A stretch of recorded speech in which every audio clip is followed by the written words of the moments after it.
Directors and actors always get the spotlight, as if they made their films on their own. Forgetting the screenwriter, the DOP, the gaffer, the sound recordist, the entire crew, and most importantly, the producer. It's crazy how underappreciated producers are, despite them maybe having the most important job in the making of a film. And it's very important for aspiring directors to know how to be good producers, as in small productions, the director and the producer are often the same person, and also very famous directors such as, Christopher Nolan, usually produce their own movies. So even at higher scales, it's important for a director to know how to be a producer. A lot of people tend to believe that the producer is simply the wallet behind the film, but it's actually way more complex. So during the development process, the producer will either buy an already existing script or hire writers to write a script about an idea they already have. Meaning that the producer can, if they want, have a really important creative role in the making of the film, which is often forgotten by most people as they think that a producer is only like a job about business and not about creativity. But that's wrong. The producer then needs to assemble a creative team and gather funds. During the pre-production, the producer will expand the team, choose the cast, and prepare and schedule the production. During the production, they handle the day-to-day logistical and financial matters, and during post-production, they handle the marketing and the distribution. The success of a film depends highly on how good the producer is. If you know you want a job in the film industry but don't know exactly what you want to do, well, producing is definitely something you should look into. Firstly, because producers make bank. Producer is probably the job with the most potential to make a lot of profit in the industry. Secondly, because at the end of the day, the producer is the one who has the last word on every decision, even above the director. And lastly, because it's a growing business. More and more people, especially in more accessible fields such as YouTube, are looking for producers to work with. I'll even argue that maybe nowadays it's even more important to have a good producer than to have a good editor when making videos on YouTube. So what qualities does a producer need? Be a jack of all trades. A good producer must have a thorough understanding of every field of filmmaking. Being in charge of scheduling, the producer must know about every department to know how much time to give them at every stage of the project. For example, if there's a scene that requires a really complex lighting setup and the producer isn't really educated on how complicated installing lighting setups can be, they might end up not giving enough time for the team to set up the scene before the actors arrive, which will lead to a lot of frustrations within the actors who will just be like standing there without doing anything, and which will put stress on the team as they'll have less filming time. Additionally, it's also very important for the producer to know about every department of filmmaking to give them the right budget. Take a film like Forrest Gump, for example, and an experienced producer might think that they shouldn't give a big budget for the VFX team as it's a simple life story. And they would be wrong. Take the first shot on its own, it's way more VFX heavy than one would think, as it's really complicated to animate the feather falling in the way the filmmakers wanted it to.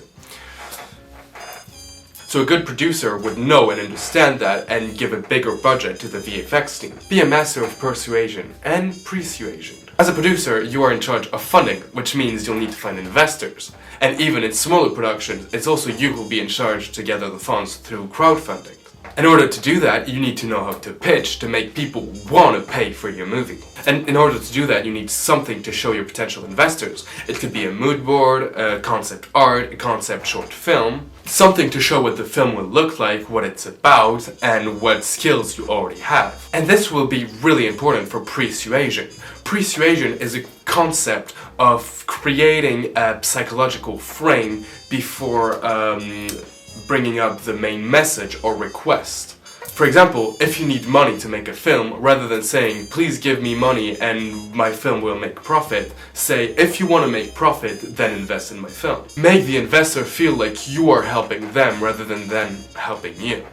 By the way, if you want to become a great filmmaker basically for free, all you have to do is subscribe to my channel.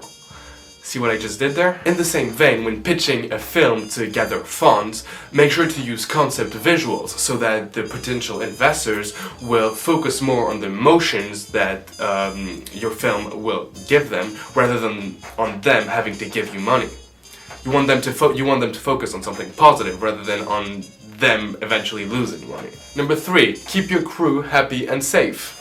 Teams work better when everybody's happy, and as the producer, the main leader of the production, this responsibility falls into your hands. Make sure you plan lots of breaks in the schedules so the actors aren't too stressed, and bring lots of food and drinks. Something else you might want to consider is temperature. I knew someone who made their final college film in the winter outside in the snow, and he only brought one small portable heater to the set. And between every shot, the entire team had to go like warm up next to the heater to not die of hypothermia. So definitely do remember to take temperature in consideration. Because although some actors, like in this film that my friend made, the actors were like all understanding and they were fine with it. But I wouldn't bet on that if I were you. Let's remember that the only reason why Rose was floating on that door at the end of Titanic was because the water was too cold for Kate Winslet.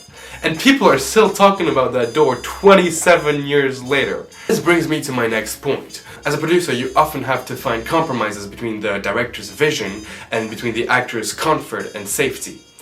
We can take that example from Titanic, for example. Because let's remember that directors in general are pretty crazy people, and they'll do anything to convey a message in their film. And sometimes their vision might endanger the actors, and it's your responsibility to prevent them from doing that, and to manage to find another way to convey the same meaning in a safer way. And that brings me to my next point. As a producer, you must have a great understanding of storytelling. So as I mentioned earlier, as a producer you sometimes have to slightly change the scenes for the safety and comfort of the actors or for budget reasons or whatever.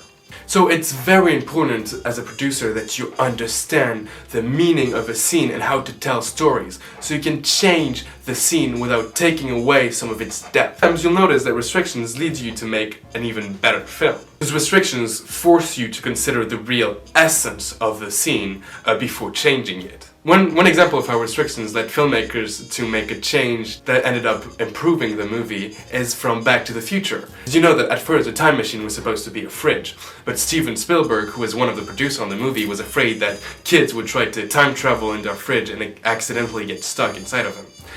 And that's how they decided to take a DeLorean instead. The DeLorean is now one of the most famous icons of cinema. Alright, I hope you enjoyed this video. If you did, leave a like and subscribe, and you can also leave a comment. See you next week.